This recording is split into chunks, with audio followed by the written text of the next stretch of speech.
ಗಂಗಾವತಿ ವಿಧಾನಸಭಾ ಕ್ಷೇತ್ರದ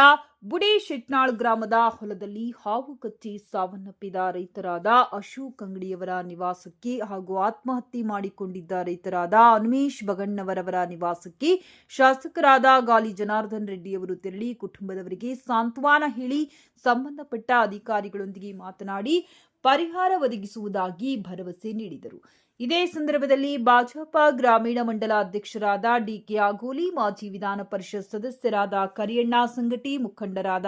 ಗಂಗಾಧರ್ ಸ್ವಾಮಿ, ಮಂಜುನಾಥ್ ಗೋಂದಿ, ಮಾಂತೇಶ್ ಸಂಗಟಿ, ಜಗದೀಶ್ ಬಳಿಗಾರ್, ಸೋಮಶೇಖರ್ ನಾಯ್ಕ್, ಮಂಜುನಾಥ್ ಉದ್ದಾರ್ ಹಾಗೂ ಕಾರ್ಯಕರ್ತರಾದ ರವಿಗೌಡ, ಪೊಲೀಸ್ ಪಾಟೀಲ, ಬಾಲನಗೌಡ, ನಿಂಗಪ್ಪ, ಪ್ರಕಾಶ್ ತಳವಾರ್, ಸಿದ್ದಪ್ಪ ಹಾಗೂ ಇನ್ನಿತರರು ಉಪಸ್ಥಿತರಿದ್ದರು.